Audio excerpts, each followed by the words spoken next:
Orcs, Goblins, Tarks, and even the Undead. You're all welcome here. This is Zazball, the Gaming Orc. I'm going to talk to you a little bit about this awesome comp. I think it's going to be even better in 8.1. It's the Shadowplay comp. So it involves an Affliction Warlock with 3 pieces of sudden onset. I think this is better than Inevitable Demise because Inevitable Demise gets countered very easily, where sudden onset does really good damage, and it just works really well. It doesn't get countered as easily. It can only be countered by Dispelling. I pick up a Shadowpriest with this because I want the Shadowpriest to basically do big damage when I'm getting focused, or the Affliction Warlock is getting focused. All 3 targets are high priority or high threat targets in my opinion, but if the Shadowpriest gets focused, then he needs to be doing big damage, and if the Warlock is getting focused, the Warlock needs to do big damage. And an example was I was doing some PvE the other day where we were fighting Vectis, and a Shadowpriest did 17k single target DPS pretty much all the way through the fight. So, and Shadowpriests in PvE are considered to be one of the lowest classes in the game. So I think that's complete hogwash. Now granted, he did have about 370 gear and he was doing pretty well. They also have life swap, so that gives you another out against any target in the team.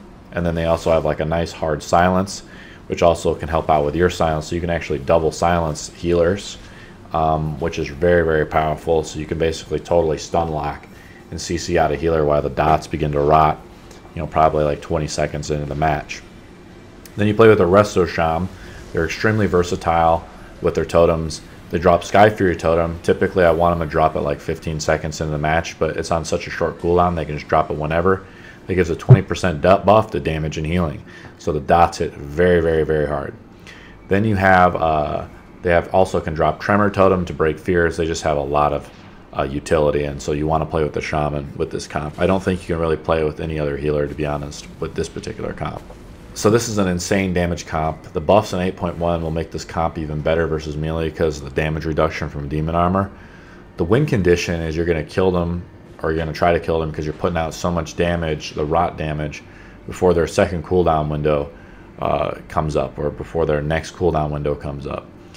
And if their healer dispels, it's very punishing because you have the vampiric embrace and unstable affliction, so they're going to get silenced and feared. It just makes it very hard, and so in 3s it begins to excel very well, I think. So how can Warlocks increase their survivability in Arena? Well, physical damage is one of the biggest weaknesses, and I think a lot of frustration for Warlocks because their armor has been reduced significantly. So 8.1 is going to try to address that with the demon armor as a PvP talent, so you can actually swap that talent on when you're playing in Arena, so you don't get just one-shotted essentially, or just doing that. I think versatility gear is very underrated. That can help a lot with damage reduction. That's what the Dread Gladiator gear is. As you're PvPing, you actually get the versatility gear. Then you also get the Dread Gladiator Trinkets. Those are HP Trinkets. You can also play with the Voidloid. All those things give you more HP. And another big thing is just having a competent healer. Like this shaman here in these games, he's got to be confident enough that he can pick me up. He's in a good position to not get sheared or silenced. See, you know that if they go me, he's able just to keep me up. Like he can drop the cooldowns that takes him to do it. Another thing is Spell Reflect is very powerful for Warlocks. You also have Curse of Weakness, which is very powerful versus Warriors. You have Curse of Tongues, which is just very powerful too as general. So you have a lot of survivability tools.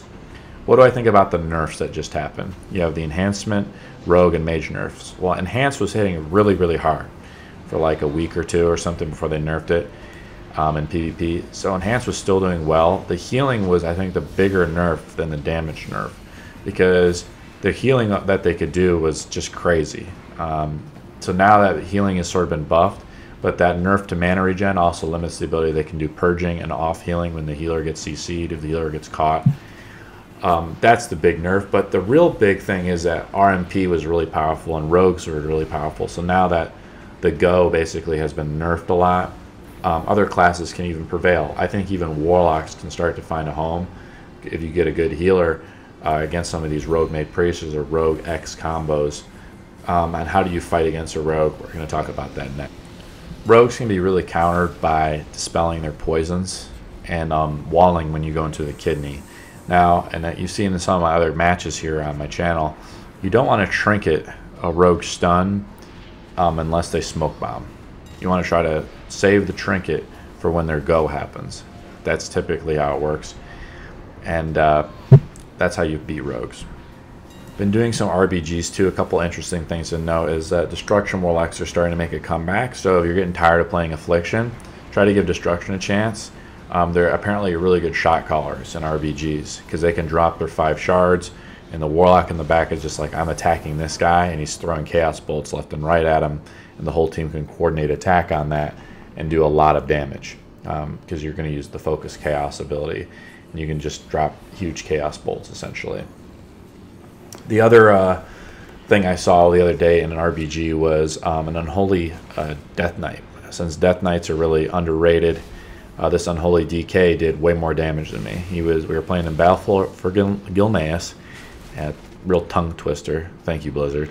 And he was basically putting his dots around everyone in that battle. We actually wiped them, and they still were able to win because our healers weren't dispelling the diseases or whatever that the Unholy DK is putting up. So I think with competent healing, Unholy DKs might have a spot too, in battlegrounds at least. But in RBGs, I'm sorry, arenas, apparently all of the nerf to globals is what's really preventing Death Knights from, or even Frost DKs from really prevailing. Like, subscribe, comment, and I'll see you guys in the next video.